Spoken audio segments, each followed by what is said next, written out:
नमस्कार, बहुत स्वागत आप सभी का। आप देख रहे हैं भारत की खबर। मैं हूं सौरभ शर्मा, मेरे साथ हैं इंडिया टीवी के पॉलिटिकल एडिटर देवेंद्र पराशर। देवेंद्र, बहुत स्वागत है आपका। आज बड़ा इवेंटफुल डे है। पार्लियामेंट में आज राहुल गांधी का भाषण होना था और राहुल गांधी के भाषण में जो होता है वो हुआ भी। हंगामा, जोरदार हंगामा। और इस बार इतना बड़ा हंगामा हो गया कि राहुल गांधी अपना भाषण पूरा ही नहीं कर पाए।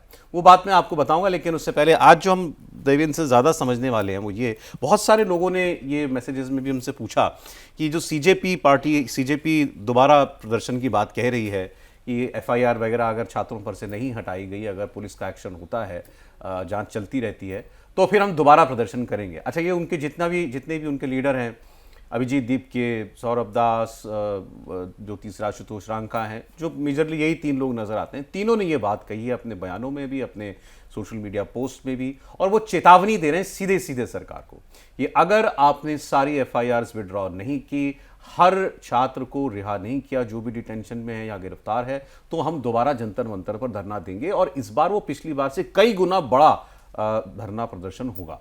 तो क्या सरकार इस बात को लेकर के कुछ आशंकित है? कल रात को हमने देखा था, एक बड़ी इंपॉर्टेंट मीटिंग हुई थी, इसमें होम मिनिस्टर रात को 11 साढ़े 11 बल्कि और लेट तक पार्लियामेंट में थे, होम सेक्रेटरी के साथ, आईबी के चीफ के साथ, और वो जो दो मंत्री सीधे जो सीजेपी वालों से बात करते हैं, जेपी नड्डा जी और जितेंद्र सिंह, उनके साथ उनकी मीटिंग चल रही थी। अब ये सारा इसका बैकग्राउंड क्या है? बैकग्राउंड ये है कि सरकार ने उनको ये एश्योरेंस दिया था कि किसी भी स्टूडेंट के ऊपर कोई कार्रवाई नहीं होगी पीसफुल प्रोटेस्ट करने वाले पर। उन्होंने कहा कि पीसफुल और नॉन पीसफुल ये डिस्टिंक्शन छोड़िए, किसी पर कोई कार्रवाई नहीं होगी, हमको ये एश्योरेंस चाहिए। सरकार ने ऑलमोस्ट वो भी दे दिया। उसके बाद सुप्रीम कोर्ट में चूंकि कई लोग पिटीशन लगा करके गए, तो सुप्रीम कोर्ट ने यह कहा कि जिन भी मामलों में एफआईआर दर्ज है, सरकार उनकी जांच कराती रहे, लेकिन उसमें अगर कोई स्टूडेंट है तो उसके खिलाफ कोई एक्शन ना लिया जाए। जांच चलती रहे लेकिन पुलिस एक्शन ना ले। और अगर किसी व्यक्ति के खिलाफ पुरानी कोई एफआईआर है, कोई क्रिमिनल रिकॉर्ड है, तो उस पर पूरी तरीके से एक्शन लेने के लिए पुलिस स्वतंत्र है। ये बात कही गई तो इधर इन छात्रों ने, ये सीजेपी के लोगों ने कहा कि तो वादा खिलाफी है और अब सुप्रीम कोर्ट के ऑर्डर की आड़ ना ले, बहाना ना बनाए सरकार। अब मुझे बताएं कि सुप्रीम कोर्ट का ऑर्डर तो जो है वो है और वो बाइंडिंग है उसमें। अब वो लोग ये कह रहे हैं कि आपने इसको सुप्रीम कोर्ट में चैलेंज क्यों नहीं किया, ये तो आप धोखा कर रहे हैं हमारे साथ। उसमें सर बात वही है कि अगर कोर्ट का कुछ डायरेक्टिव आ रहा है, कोर्ट की तरफ से कुछ कहा जा रहा है, तो उसमें सरकार का क्या रोल?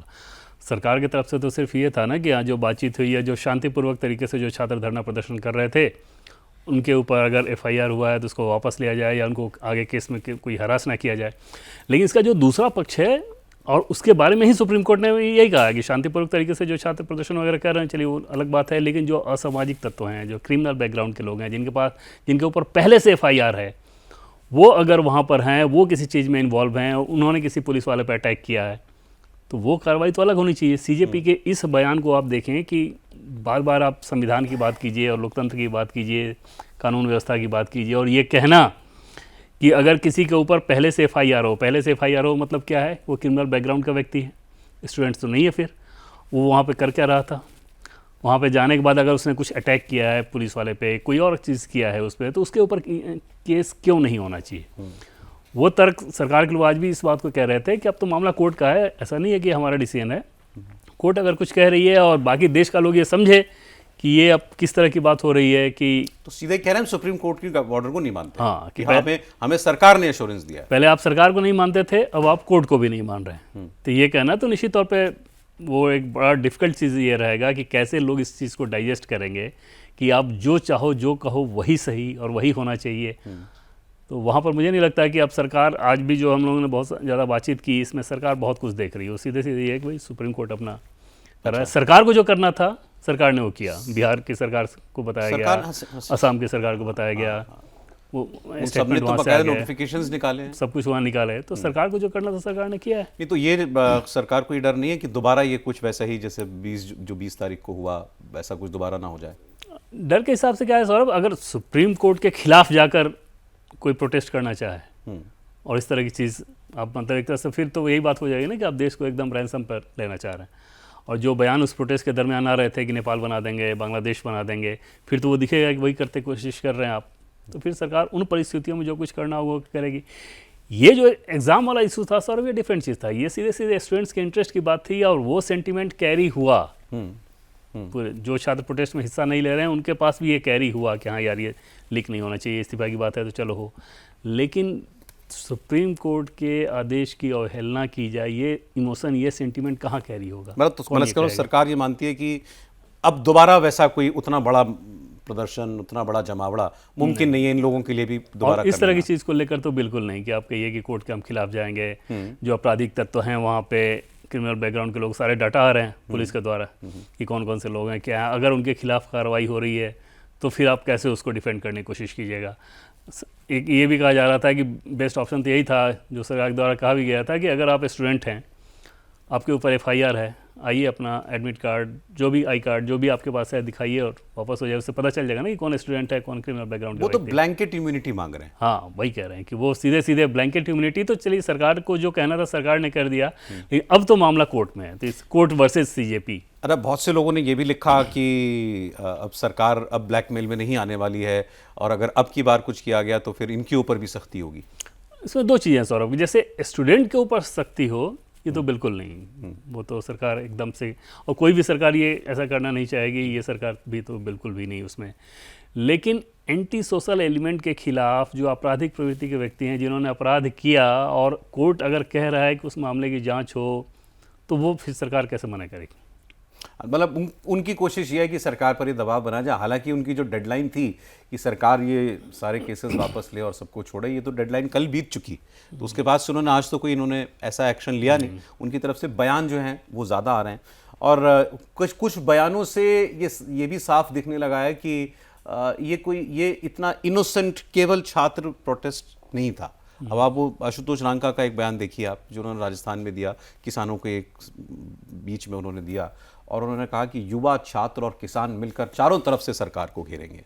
तो आपको तो छात्रों के मुद्दे पर एक आपकी मांग थी ना, तो अब ये सरकार को चारों तरफ से घेरने की बात कहाँ से आ गई? सरकार को घेरने के लिए छात्रों के सेंटीमेंट का इस्तेमाल किया गया, उस लाइन को समझें इस प्रोटेस्ट में तो ज़्यादा बेहतर समझ में आएगा। और जिस तरीके की चीज़ें की जाए, जैसे अगर ऐसा नहीं होता तो फिर आप, पहले भी हम लोग बात करते रहे हैं कि हर राज्य में इस तरह की मांग करते ना। अब दिल्ली में धर्मेंद्र प्रधान का इस्तीफा हो गया तो पंजाब में बैठ गए होते कि वहाँ के शिक्षा मंत्री का इस्तीफा हो जाए, फिर उसके बाद झारखंड चले जाते। तो आप वो नहीं कर रहे हैं। सीधा मतलब क्या है कि आपको उस इमोशन का सहारा लेना था ताकि इस सरकार को घेरना था। और उसके बाद जो चीज़ें की जा रही हैं, जैसे अब प्रधानमंत्री के अंग्रेजी के एक्सेंट का मजाक कोई और नहीं उड़ा रहा है, खुद सौरभ उड़ा रहा है। वो आप सोचिए कि देश में मान लीजिए नॉर्थ ईस्ट के छात्र हैं, बंगाल के लोग हैं, उड़ीसा के लोग हैं, अलग अलग बिहार के, यूपी के, या फिर साउथ इंडिया के, अलग अलग लोगों का एक्सेंट अपना अलग अलग रहता है, उसका तो मजाक उड़ा रहा है। ये जंजी है। उसमें से देश की तो बड़ी आबादी ऐसी है ना जो अंग्रेजी जानती ही नहीं, तो वो आपके हिसाब से बहुत हीन भावना वाले लोग हैं। तो ये सारी चीज़ें भी सेंटिमेंट, पब्लिक सेंटिमेंट में जा रही हैं। एक चीज़ और सौरभ, कि ये जो बेचैनी हो रही है ज़्यादा, उसमें ये बताया जा रहा है हमें कि ज़्यादा बेचैनी इस बात पर नहीं है कि किस इनोसेंट छात्र को पुलिसिया कार्रवाई का डर सता रहा है या कुछ, उनके पीछे के जो डिजाइनर थे, क्योंकि उन पर लगाम कसी जा रही है, उनको लग रहा है कि उनके ऊपर लगाम कसी जा रही है। अच्छा, अगर वो दिख रहा है, जैसे ही उनको ये समझ में आ रहा है कि सारे डिटेल्स निकाले जा रहे हैं, फ़ोन कॉल्स निकाले जा रहे हैं कि कब किसने किसको क्या फ़ोन किया, 3 एजेंसीज़ का कैसे इस्तेमाल किया गया, उन एजेंसीज़ ने कैसे यूट्यूबर का एक समूह बना के कैसे कैसे वीडियो बनाने के लिए कहा, उसके लिए किस प्रकार का पेमेंट किया गया, ये सारी चीज़ें जब बाहर आ रही हैं ना, तो ज़्यादा बेचैनी हो रही है कि ये तो पूरा का पूरा हमारे एक तरह से जो स्पॉन्सर्ड और डिजाइनर थे, जो आर्किटेक्ट थे, उनके ऊपर सख्ती की जा रही है। बस सोशल मीडिया में बड़ा चल रहा है कि कुछ बड़ी कंपनी या वो जो होते हैं ना स्टार्टअप फंड्स वाले जो होते हैं, उन्होंने उसमें कुछ पैसा लगाया इस प्रोटेस्ट के अंदर, मतलब फाइनेंशियली सपोर्ट किया। कहीं ना कहीं से तो सपोर्ट मिला ही होगा ना, फाइनेंशियली, प्लस आप जैसे पीआर कंपनी है, वो जानबूझ के ऐसे मान लीजिए कि पीयूष गोयल का आपने एक देखा होगा कि डीप फेक वीडियो हाँ, बना, डॉक्टर ठीक, वीडियो था, जिसने पोस्ट किया, ऐसे ऐसे लोगों को देखा कि वो माफ़ी मांग रहे हैं। वो डीप फेक वीडियो कहीं डिजाइन में बना होगा ना, तो वो अपराध नहीं है। जो सरकार उन एंटिटीज तक उनको आइडेंटिफाई कर चुकी है, लगातार कर रही है, वो प्रक्रिया चल रही है कि कौन कौन सी चीज़ें कहाँ से आ रही हैं। वही चीज़ जब सामने आ रही है, जब पूछताछ की जा रही है, तो फिर उस बेचैनी को ये नाम दिया जा रहा है कि छात्रों को हरास ना किया जाए, छात्रों के ऊपर केस ना हो। इसमें एक बात छात्रों को तो हरास ही नहीं किया जा रहा, उनके ऊपर केस ही नहीं एक बात और हो सकती है। मान लीजिए किसी के ऊपर एफआईआर हुई, अब वो कह रहे हैं ना कि हम एक भी व्यक्ति को अकेला नहीं छोड़ेंगे। उन्होंने कोई वेबसाइट भी लॉन्च की है, डेटा उसमें देश भर के वकीलों को उसमें जोड़ा है। कपिल सिब्बल ने 1 करोड़ रुपया दिया है। उन्होंने आह्वान किया है कि और लोग भी डोनेट करें पैसा। अब ऐसा समझिए कि जिसके ऊपर एफआईआर हो गई, किसी बच्चे के ऊपर, एफआईआर भी छोड़िए, किसी बच्चे को अगर पुलिस ने बुला भी लिया या उसके घर पे फोन चला गया कि आपका बच्चा प्रोटेस्ट में ऐसे ऐसे आया था, अब आप सोचिए कि वो तो ये सोचेगा ना कि भाई अच्छा तुम्हारा तो हो गया जो तुम अचीव करना चाहते थे और हमारी तो जिंदगी खराब हो रही है, तो वो भी तो एलिनेट होगा ना इनसे, वो उसका परिवार, वो तो मतलब और सरकार तो वापस ले लेगी देर सवेर, स्टूडेंट के ऊपर तो कार्रवाई नहीं होनी है, ये तो सबको पता है, लेकिन जब तक वो फाइनल नहीं हो जाता तब तक तो वो ये मानेगा ना मैंने गलती कर दी इनके साथ जाके। हाँ, लेकिन उसमें सौरभ जैसे एक चीज़ है, ये है ना कि जैसे छात्र शांतिपूर्वक धरना प्रदर्शन कर रहे हैं या उन्होंने किया जो जिन जिन लोगों ने, तो वो तो कोई केस ही नहीं बन सकता ना, तो उसमें तो डरने जैसे कोई चीज़ ही नहीं हो सकती। आपने कुछ गलत किया, आपने पुलिस वाले के साथ मारपीट की, आपने उस तरह की सार्वजनिक संपत्ति का नुकसान पहुंचाने की कोशिश की, या आप साजिश कर रहे थे, और जैसे डीप फेक वीडियो की मैंने बात की, मान लीजिए किसी ने वो डीप फेक वीडियो भारत सरकार के मंत्री पीयूष गोयल का बना के उसे स्प्रेड किया अगर, तो फिर ये अपराध कैसे नहीं है, और इस अपराध के लिए आपकी मुक्ति कैसे हो जानी चाहिए? तो इसमें अगर सुप्रीम कोर्ट कह रहा है ऐसे मामलों की जांच, तो ऐसे ही मामलों की जांच के लिए कह रहा है। तो वो एक मतलब बहुत आप कह सकें कि ऐसी चीज़ है जिस लाइन को आप कभी भी कोई भी व्यवस्था इसको इग्नोर इस रूप में नहीं कर सकती कि अगर रूल ऑफ लॉ होना है तो वो सबके लिए होना है। सबके लिए होना है, ठीक बात है। अगर इस बात को लेकर चर्चा चल रही है कि पैलेट गन का इस्तेमाल क्यों किया गया, किन परिस्थितियों में किया गया, किसने किया, तो इसका दूसरा हिस्सा भी तो है ना कि अगर पुलिस वाले के साथ मारपीट की गई, जोरदार तरीके से, वो तस्वीरों में है, वो भी तस्वीरों में ही है, तो उनके खिलाफ कार्रवाई करनी देखिए चाहिए। फिलहाल ऐसा लग रहा है कि आप याद कीजिए 20 तारीख के बाद का वो पूरा हफ्ता शनिवार तक जब धर्मेंद्र प्रधान का इस्तीफा हुआ, सरकार बहुत बुरी तरह दबाव में थी। रोज़ाना सरकार के खिलाफ प्रदर्शन हो रहे थे, रोज़ सड़कों पर भीड़ निकल आती थी, वो हिंसक भी हो जाती थी। राहुल गांधी प्रधानमंत्री आवास पर धरना देने चले गए थे। उस सब के बाद अब इस वक्त ऐसा लगता है कि वो प्रेशर काफ़ी हद तक सरकार से हट गया है, पूरी तरह हट गया ऐसा नहीं है, लेकिन अब पार्लियामेंट में भी डिबेट शुरू हो गया। राहुल गांधी ने वहाँ पर छात्रों पर हिंसा का, पुलिस की कार्रवाई का मुद्दा उठाया, वो ठीक है उन्होंने उठाया। अब चूंकि वो मामला, ये सारे मामले सुप्रीम कोर्ट गए हुए हैं, सुप्रीम कोर्ट कह रहा है हम सबकी जांच कराएंगे, तो सरकार के पास वो एक एलाबाई है कि भाई अब सब जुडिस है, अब तो सुप्रीम कोर्ट देख रहा है इन सारे मामलों को। और दूसरा, उनके जो अपने एलाई भी हैं राहुल गांधी के, वो भी अब इसमें बहुत दिलचस्पी नहीं रख रहे हैं कि भाई इस मुद्दे पर ही हम अड़े रहें। उनको लगता है मूव ऑन करें, और बहुत सारे विषय सरकार को घेरने के, और इसके अलावा हर विषय सूट करता है सरकार को। अब आज अखिलेश यादव ने कहा कि अब सोमवार से राम मंदिर पर चर्चा होगी, तो अब ये उन्होंने राहुल गांधी से सलाह करके कहा कि नहीं, कहा मैं नहीं जानता, लेकिन राहुल गांधी तो बिल्कुल नहीं चाहेंगे कि इससे 1 घंटे के लिए भी ध्यान कि विपक्ष का हटे। आज वो अपना वहाँ दान पात्र लेकर के आए हुए थे। आज पूरा दिन समाजवादी पार्टी ने राम मंदिर की चंदा चोरी पर माहौल बनाने में बिताया। और बिल्कुल सौरभ, और जैसे कल ही मैंने आपको बताया था कि आज से मोमेंटम शुरू करेंगे, ये अगले मंडे से तो फुल फ्लेजेड समाजवादी पार्टी चढ़ावा, तो फिर वो प्योर पॉलिटिकल हो जाएगा और वो सरकार को कोई प्रॉब्लम नहीं। हाँ, वो उस पर वो लेकर जाना चाहेंगे। इनके केस में जैसे राहुल गांधी को लेकर अगर आप देखें तो सीजेपी का जो प्रोटेस्ट चल रहा था उस स्थान पर आप गए तक नहीं। आपने उससे अलग जगह का चयन किया, और इस बात को लेके संजय सिंह आम आदमी पार्टी की तरफ से कैसा रिएक्शन भी आया था। तो वो तो दिख रहा है कि आप भी सिर्फ इसका एक उस इमोशन का, उस सेंटीमेंट का यूज़ कर रहे हो अपने पॉलिटिकल फ़ायदे के लिए। अगर आप ये दिखा रहे हो कि हाँ, छात्रों को जो चोट लगी वो वाकई बहुत ख़राब चीज़ है, जो भी परिस्थिति हुई जैसे जिसके चलते वो सब कुछ हुआ, दूसरी तरफ पुलिस वालों को भी तो उतनी ही चोट लगी, उसका भी जिक्र कर लेते तो आपको समझ में आता है कि हाँ, एक व्यवस्था की आप बात कर रहे हैं। हाउस में भी जब आप वो बोल रहे थे, वो उसी तरह की बातें, उसी तरह की चीज़ें हैं। तो राहुल गांधी को ऐसा ये समझ में आ रहा है कि सरकार के ऊपर दबाव बनाने का एक अच्छा मौका है, ख़ासतौर पे यूथ सेंटीमेंट, और ऐसे समय में जब आपको युवाओं के दबाव के चलते सरकार के मंत्री का इस्तीफा हुआ, ये नैरेटिव है, तो उसको वो कैश करके उसको और लंबा खींचना चाहिए। उनका डिलेमा ये है, जैसा आपने कहा ना, कि वो सीजेपी का नाम तक नहीं लिया उन्होंने, जंतर मंतर आज तक गए नहीं। अब स्टूडेंट करके आप चाह तो रहे हो कि मैं ये बताएं कि मैं इस मुद्दे से जुड़ा हुआ हूं, लेकिन जो एक्चुअल पार्टी मतलब जो एक्चुअल एलिमेंट वो कर रहा है, जब तक आप उसके पास जाओगे नहीं, उसके साथ उसका नाम नहीं लोगे, तब तक कैसे चलेगा? और उससे मिल तक नहीं रहे। और वो लोग राहुल गांधी के लिए क्या क्या नहीं कह चुके। मैंने आज ही आशुतोष शांगा का एक इंटरव्यू देखा, उन्होंने कहा Rahul Gandhi is irrelevant, Congress party is irrelevant, वो इतने चुनाव हार गए हैं, कब से उन्होंने कोई इलेक्शन जीता नहीं, तो और आपको कितना सबूत चाहिए कि अब देश में उनकी कोई प्रासंगिकता नहीं बची है। तो वो तो ये सोचते हैं राहुल गांधी के लिए। और दीपिका के बहुत सारे ट्वीट अगर पिछले साल तक के देखें तो राहुल गांधी के बारे में न जाने क्या क्या उन्होंने पहले से लिख रखा है, जिसके बाद इस बार जब पूछा जा रहा था तो इस बात से वो विचलित भी हो जा रहे थे। तो वहाँ पर तो दिख रही है कोई एक धारा नहीं है। और आम आदमी पार्टी के लोगों से बात करें तो ऑफ रिकॉर्ड तो इतनी सारी चीज़ें कांग्रेस पार्टी के बारे में लोग बोल रहे हैं। राहुल गांधी उसको आम आदमी सीजेपी को आम आदमी पार्टी का मूवमेंट मानते हैं। शुद्ध तौर पे अपोजिशन की मीटिंग में बाकायदा उन्होंने कहा था कि हमें इससे दूर रहना है, हमारा कोई लेना देना नहीं, आम आदमी पार्टी की तरह एक और पार्टी तैयार हो जाएगी उनके बिहाफ पे, तो हमें इसमें क्यों पढ़ना, हमें इसमें नहीं पढ़ना। उसी के बाद जब अपोजिशन के दल नेताओं ने ये कहा कि लेकिन हमें भी तो कोई प्लेटफॉर्म पे इस चीज़ को, सेंटिमेंट को कैरी करना चाहिए, कैटर करना चाहिए, जगह कोई भी हो सकता है, तो राहुल गांधी ने तय किया कि जब प्रधानमंत्री निवास के बाहर से वेनेल कैंप के बाहर होगा। अब वहाँ पर अच्छा ये नैरेटिव सर आप देख देना कि पुलिस ने लाठीचार्ज किया, ये बार बार इस बात को बोला जा रहा है, पुलिस ने बल प्रयोग किया। जंतर मंतर पर आपने इजाज़त ली थी धरना प्रदर्शन की, इतने दिनों से धरना प्रदर्शन चल रहा था, पुलिस ने कोई लाठीचार्ज नहीं किया, पुलिस ने ही आपको इजाज़त दी, कोई बल प्रयोग आपके ऊपर नहीं किया गया। अचानक आप संसद चलो का कॉल दे रहे हैं, भीड़ लेकर संसद की तरफ जा रहे हैं, जंतर मंतर से पार्लियामेंट बिल्डिंग तक सौरभ कम से कम 7-8 जगह बैरिकेडिंग लगाई गई थी पुलिस के द्वारा। तोड़ते तोड़ते ये तो तस्वीरें बता रही है ना कि पार्लियामेंट के एकदम नज़दीक तक आप पहुँच गए, तो पुलिस के पास और क्या तरीका हो सकता है, कैसे रोक सकती है पुलिस? लगातार अनाउंसमेंट किया जा रहा है, आप सुन नहीं रहे हैं, एक के बाद दूसरा बैरिकेडिंग तोड़ रहा है, दूसरे के बाद तीसरा तोड़ रहा है, भाग रहे हो आप। तो पुलिस वालों के पास भी क्या ऑप्शन था? और अगर उतना नहीं हुआ होता सौरभ, तो फिर पार्लियामेंट में घुसते तो या तो उस तस्वीर का सामना करना होता कि पार्लियामेंट में घुस के नेपाल जैसी स्थिति हो रही है, नहीं तो गोली चल रही है वहाँ पे।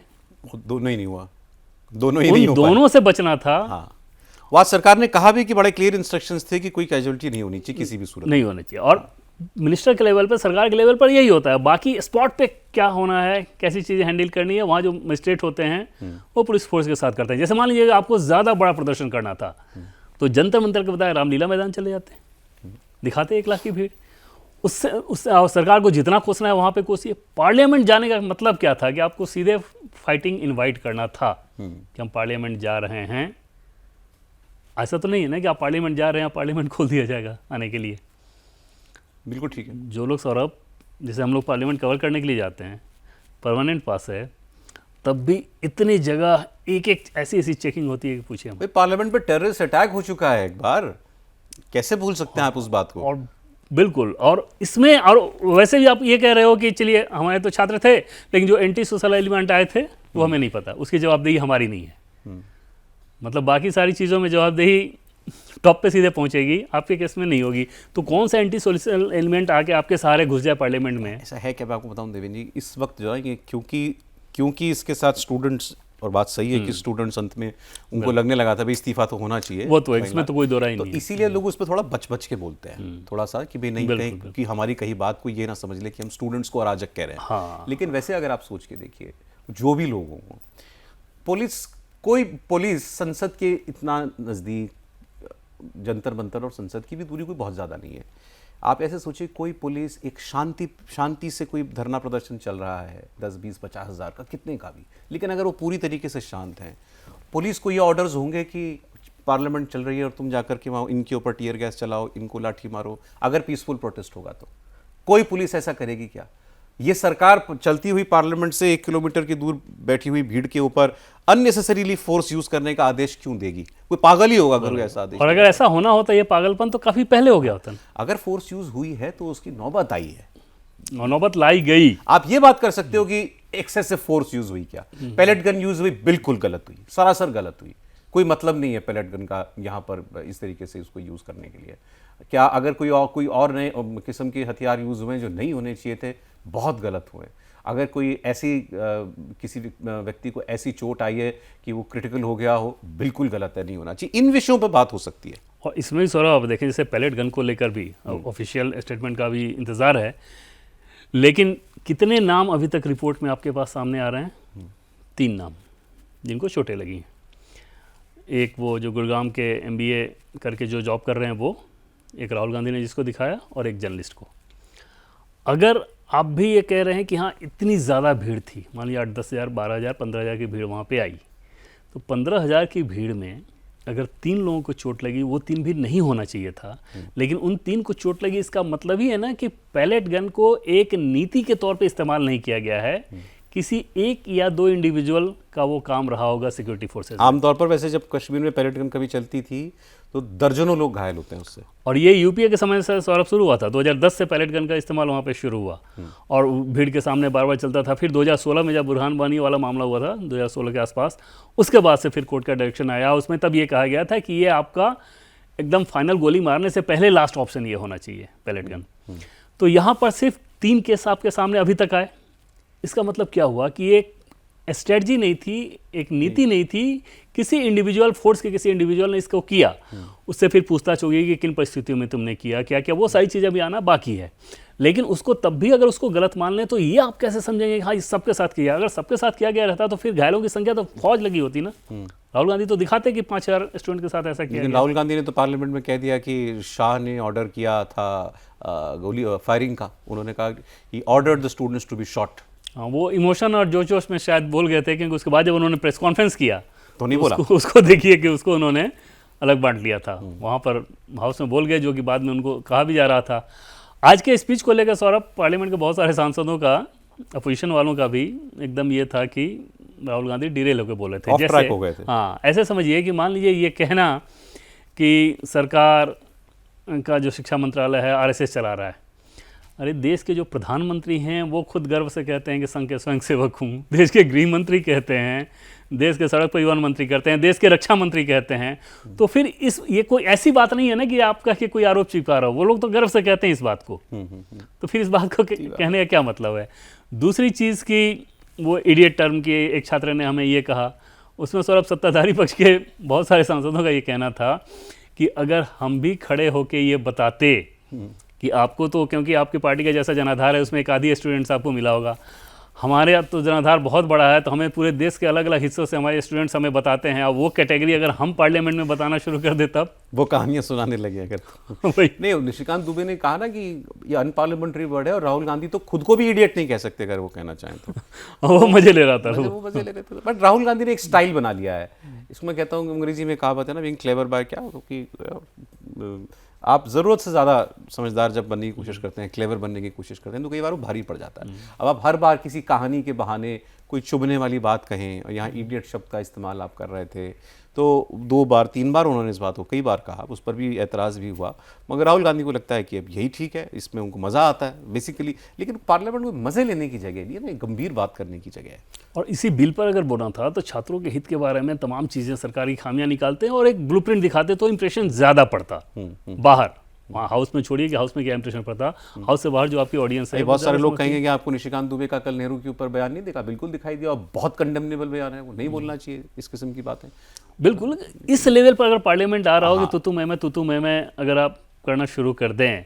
और ये कब आया, जैसे निशिकांत दुबे ने भी कल कब कहा, जब वो सीधे प्रियंका गांधी ने प्रहलाद जोशी को लेकर अटैक किया। हाँ, तो प्रहलाद जोशी को अटैक किया तो इधर से वही दिखाया जा रहा था, और वही आईना आज भी ये लोग दिखाने की कोशिश कर रहे थे कि वो ये भूल जाते हैं कि तुम जहां जा रहे हो इधर से अगर हम जाना शुरू करें तो हमारी संख्या ज़्यादा है, हमारे पास इंफॉर्मेशन ज़्यादा है, तो हम तो ज़्यादा बातें कह सकते हैं। उन्होंने सीधे कह दिया कि देश का शिक्षा मंत्री बड़ा घटिया आदमी है, और वो कि रेपिस्ट को बचाने वाली। उसके बाद तब निशिकांत दुबे ने रिटेलिएशन में वो कहा, मैं कह रहा हूँ, ऑथेंटिकेट कर रहा हूँ, किताब सामने रख रहा हूँ। तो इस लेवल पर अगर आप जा रहे हो तो जाहिर तौर पे जो मकसद है कि बिल बनाना, पार्लियामेंट का मतलब क्या है कि नीति आप बना रहे हो, पॉलिसी बना रहे हो, तो पॉलिसी पे जितनी बात। और फिर राहुल गांधी कहते हैं कि मेरा राइट है पार्लियामेंट में बोलना, एलओपी है, आपका हक है। एलओपी के ऊपर तो सब वक्त की बंदिश भी नहीं होती। वो आज अगर चाहते तो 1.5 घंटा बोलना था तो 1.5 घंटा बोल सकते थे, लेकिन हुआ क्या, आप 15 मिनट भी नहीं बोल पाए ढंग से, और आपकी अपनी वजहों से। अगर आप उस वक्त भी रिट्रैक्ट कर लेते, जो वहां पॉइंट उठाया गया कि सीधे आप एक देश के होम मिनिस्टर के ऊपर ऐसा आरोप कैसे लगा सकते हैं कि उन्होंने गोली चलाने का आदेश दिया, वो कह देते कि ठीक है मैं दूसरे शब्दों में कह देता हूं, कुछ जो उन्होंने बाहर निकल के। बिल्कुल सौरभ, और बहुत राइडर लगा के कह सकते थे आसानी के साथ। अखिलेश यादव ने थोड़ा कहा भी कि भाई जांच का विषय होना चाहिए, इस तरह की चीज़ अगर वो कहते हैं कि क्या आपका आदेश था, अगर आपका आदेश नहीं था तो किसका था, क्या उसके लेकर कोई जांच बैठाई जा रही है, इस तरह की बात कह के आप अपनी बात भी कह लेते, और शिक्षा पे जो बोलना चाह रहे थे वो भी। लेकिन जब इतना, वैसे जब दूसरी सत्ता पक्ष की तरफ से अब इतना हंगामा हो चुका था, स्पीकर ने 2 बार एडजर्न करके मौका दिया कि आपस में बात कर लें, कुछ तरीका निकाल लें इसका, तो वो भी थोड़ा पीछे हट जाते कि चलो उन्होंने बोला, अब बात आगे बढ़ा। उनको भी कह देते कि आप थोड़ा बहुत कह लीजिए, मतलब रिग्रेट शब्द इस्तेमाल कर लीजिए, कुछ कर लीजिए। एक ओपिनियन सौरभ ये भी था, और उसमें भी ये आया कि क्या राहुल गांधी के इस तरह की चीज़ों पर इतना रिएक्ट करने की ज़रूरत है, वो चाहे इडियट बोल रहे हो तो, या फिर गृहमंत्री अमित शाह के बारे में ये कह रहे हैं तो कि उठ के कोई खड़ा होकर ये बात कहता और फिर उसके बाद जैसी उनकी मर्जी, आगे जब आपको जवाब देना होता था या जो करना होता था वो कर लिया जाता। लेकिन क्योंकि पार्लियामेंट की बातें रिकॉर्ड पड़ जाती हैं और वहाँ पर एलओपी अगर ये कह रहा है कि गृह मंत्री ने शूटिंग का ऑर्डर दिया, तो वहाँ पर फिर जो कि तथ्य नहीं है, तो फिर सत्ता पक्ष उसमें चुप नहीं रह सकता था। और जब पहली बार जब एडजर्न हुआ तो हमें जो जानकारी मिली उसके हिसाब से किरण रिजिजू ने प्रियंका गांधी और केसी वेणुगोपाल को यही बात बताई कि हाउस में जब आप कोई बात बोल रहे हो तो तथ्य के साथ रख रहे हो ना। हाउस का बेसिक जो नियम है उसके हिसाब से कि किसी मंत्री के ऊपर कोई अगर आपको आरोप लगाना है तो बाकायदा आप उसका नोटिस देते हो, आरोप लगाना हो। पब्लिक रैली में बात कहना कुछ और चीज़ होती है, हाउस में जब आप बोल रहे हो तो उन सब चीज़ों का ध्यान तो रखा जा सकता था, खासतौर पर तब जब आज स्टूडेंट्स का मसला है, उससे संबंधित कानून आ रहा है। अच्छा, ये कहना है कि बाद में प्रेस कॉन्फ्रेंस में आपने सुना होगा कि ये कानून बन ही रहा है, इसका मतलब सरकार मान रही है कि पेपर लीक होगा। तो इसका मतलब यही है कि मर्डर के खिलाफ कोई कानून नहीं बनना चाहिए, कानून बन रहा है इसका मतलब अब क्या आप मान रहे हो कि मर्डर तो होते रहेंगे, बलात्कार के खिलाफ कोई कानून नहीं होना चाहिए, मतलब विचित्र ही बात थी। एनीवे चलिए, अभी तो पार्लियामेंट चलने वाली है। इसमें एक चीज़ और था सौरभ कि जब ये बिल पास हुआ और पास हो रहा था तो उस समय सिर्फ कांग्रेस पार्टी वहाँ पर प्रोटेस्ट कर रही थी। अच्छा, समाजवादी पार्टी भी उनके साथ नहीं थी। तो ये बड़ी बात है। इस मसले पे इसका मतलब आप सेम पेज पे नहीं रख पा रहे हो। अखिलेश यादव ने भी उस समय जब बोला, जब राहुल गांधी बोल रहे थे, और अखिलेश यादव ने जो बोला, जिसको सरकार की तरफ से किरण रिजिजू ने कहा भी कि हाँ अखिलेश जी जैसी बात कर रहे हैं, ये जांच की बात कर रहे हैं। जब वो नारे लगा रहे थे कि माफ़ी मांगो और राहुल गांधी को बोलने दो, तो उसमें समाजवादी पार्टी के लोग नहीं थे। हमने जब चेक किया वहाँ पे और तो बताया नहीं समाजवादी। इंटरेस्टिंग बात है। तो अब देखिए, अभी इसी हफ्ते 2 दिन पार्लियामेंट अभी चलने वाली है, तो और क्या रंग दिखते हैं। बहुत शुक्रिया देवेंद्र आपका। आप देख रहे थे भारत की खबर, आज इतना ही।